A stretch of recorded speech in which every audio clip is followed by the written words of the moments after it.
The World Wide Web sprung up in the 1990s with promises of keeping us more connected than ever. It also allowed us to harness the entirety of human knowledge at our fingertips. People without a community quickly found one while surfing the web, and while most communities were harmless, others were far more sinister. Lying quietly, waiting for the right people to find it, was the website Heaven's Gate. Visiting it today evokes a strong sense of nostalgia from a time when it was perfectly acceptable to have garish backgrounds with overlaying bright text. The Heaven's Gate website looks like any other conspiracy-crazed site written by someone's crazy uncle, and that's how Heaven's Gate wants it to be. Only the right people will be able to look past the nauseating background and magenta text to really see the deeper meaning. You see, Heaven's Gate is a cult, one that operated via the internet, and Heaven's Gate may have gone by quietly unnoticed, forgotten in an endless sea of web pages, if it wasn't for a fateful May morning in 1997.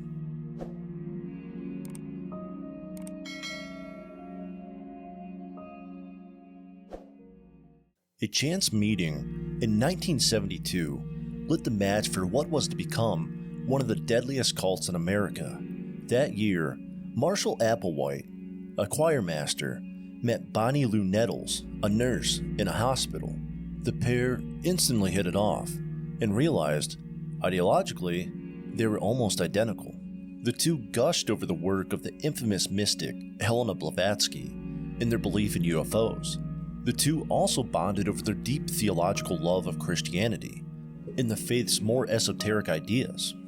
And it only took a matter of months for the pair to begin feeding into each other's delusions. Applewhite was convinced he was a relative of Jesus Christ, and the two plainly stated they were the two witnesses mentioned in the book of Revelations. They also believed that a UFO would soon descend to Earth and carry away only the most worthy. The crux of their beliefs, and later teachings, was that the human body was merely a vessel for the spirit. There were, of course, certain ways to live that increased one's chances of being taken away by these extraterrestrials, and Applewhite had a very interesting interpretation of living sin-free.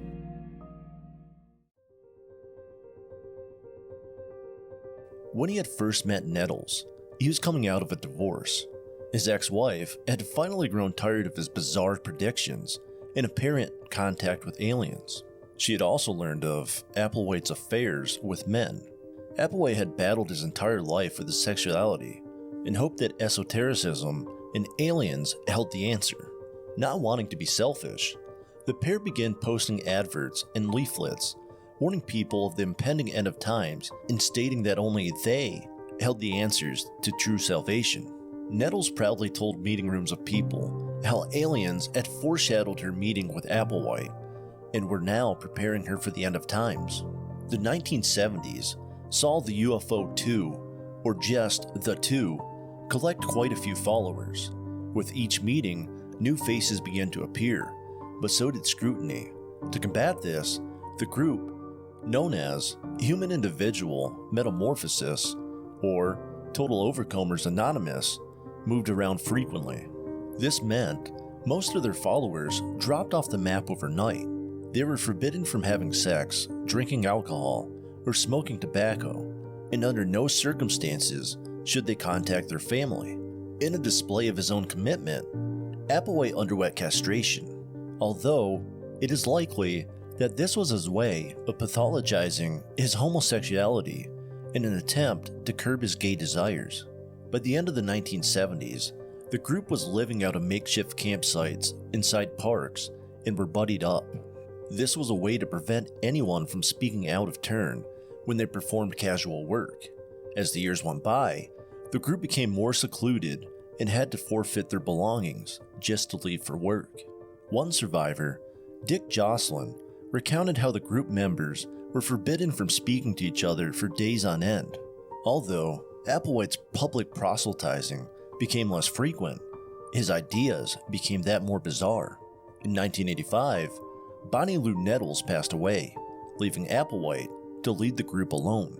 Following her passing, Applewhite's core tenets changed slightly. Now, he sprouted that he and Bonnie had been extraterrestrials from the next level, and that they were here to recruit humans into next level bodies.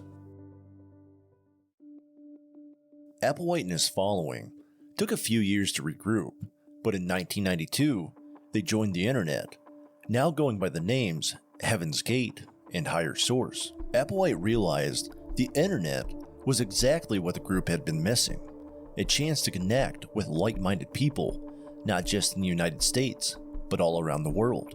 His new belief was that the Hale-Bopp comet was going to pass Earth, and that the true believers, only those in Heaven's Gate, would ascend from their earthly vessels into their higher level. Applewhite explained that this new higher level would be nothing like Earth. It would be a place without defined sexuality and earthly vices like alcohol. In a video from September 1996, Applewhite stated, "This planet, referring to Earth, is about to be recycled, refurbished, started over. The only ones who survive this recycling are the ones who want to leave, have found a teacher, and here I am." This has been largely paraphrased, as Applewhite's tapes are spoken in gibberish laced with esoteric and religious buzzwords.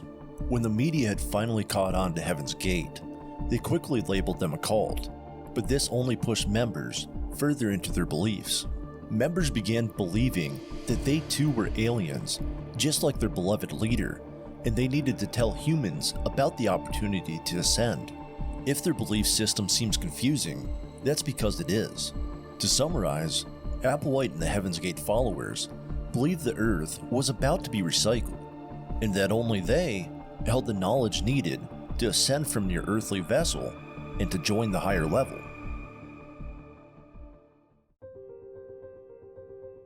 In 1996, after much scrimping and saving, Heaven's Gate were able to put together enough money to rent a large house in Rancho Santa Fe, California. It is within these final months that Applewhite's beliefs truly began to escalate. In 1997, the Hale-Bopp comet flew unusually close to Earth, and that was Applewhite's sign. He rejoiced, telling his followers that this was the sign they had been waiting 20 years for. The Earth was now about to be recycled, and there was only one plan of action from here. In March 1997, this is March 19, 1997. Applewhite recorded his infamous Dew's Final Exit tape. In this tape, he told his followers in the internet that the only way to evacuate the Earth was to take their own lives. In the next few days. Further driving home Applewhite's message was a UFO sighting in Arizona. Witnesses recalled the two distinct events within hours of each other. The first was a V-shaped object covered in lights over Arizona, with the second being stationary lights in the sky. In their Rancho Santa Fe compound, followers rejoiced. They had been correct all along, and now there was one thing standing in the way of their ascension. Applewhite now dubbed his group of 38 devout followers the Heaven's Gate Away Team.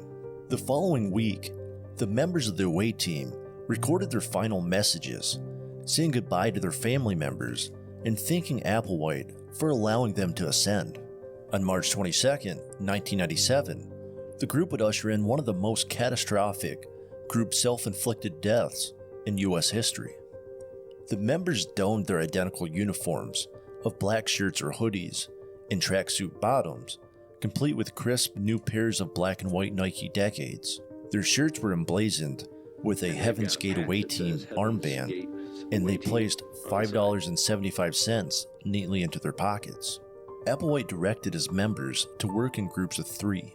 The first group ingested a phenobarbital-laced applesauce or pudding mixture and washed it down with vodka for good measure. Once ingested, they would lay down in their bunk beds and cover their heads with a plastic bag. Once the first wave of followers had ascended, the survivors would remove the bag and place a purple cloth over their face. And then, the second group would eat their pudding, take their last swig of vodka, and lay down forever. It is also important to note that this agonizing ordeal took place over 2 days. Survivors continued to potter around the home, while their friends lay deceased in their beds, As many followers had been estranged from their families for years, nobody knew they were missing. Sometime on the 22nd or 23rd, Applewhite joined his followers and ascended to the UFO waiting for them. It wasn't until March 26, 3 days after the cult deaths, that authorities were alerted anonymously. The tipster later revealed as an escaped Heaven's Gate member. When officers arrived, they were horrified. The bodies of 39 adults laid peacefully in their beds, their faces and torsos covered by a purple cloth. The initial call had mentioned they had all taken their own lives, but investigators couldn't believe it. Autopsies on all 39 members confirmed they had ingested a fatal cocktail, and the media frenzy began. Over 28 years later, we are still talking about the enigmatic Heaven's Gate cult. Following what they believed as their successful ascension, the Heaven's Gate website displayed the following message. Our 22 years of classroom here on planet Earth is finally coming to conclusion. Graduation from the human evolutionary level. We are happily prepared to leave this world and go with T's crew. If you study the material on this website, you will hopefully understand our joy and what our purpose here on Earth has been. You may even find your boarding pass to leave with us during this brief window. In the months after Ascension, several other members who lived outside the compound took their own lives. Many of these attempts were successful, but one member, Chuck Humphrey, survived. There were other survivors who had left the cult before 1997, though few have ever fronted the media. The Heaven's Gate website is still active today, and it is believed that there are still members out there. They have an active email address, and copies of their books, videos, and transcripts are available upon request, although we have no idea how many followers are still out there and what their new proposed date of ascension is. Today, Heaven's Gate is seen as a zany cult of the old internet, but there are many lessons that can be learned. While their website evokes feelings of booting up your dial-up modem to edit your own corner of the internet, the fact their website and teachings are still accessible is dangerous. Heaven's Gate demonstrates how the internet can connect like-minded individuals, but it also shows that this is not always a good thing. Without the group's mass ascension, the page would have been left to rot in an obscure corner of the internet, but this is exactly what Heaven's Gate and groups like it want. They want to remain just under the surface, only accessible to those with esoteric knowledge and a thirst for more. Allowing these groups to remain hidden allows troubling behaviors and ideas to go unchecked, and its followers to be none the wiser. They're trapped in a cult. Yes, the internet has allowed us to talk with people from all across the globe about all matters of topic, but it also allows groups anonymity and the chance to strike when they come across someone vulnerable, desperate for a sense of belonging.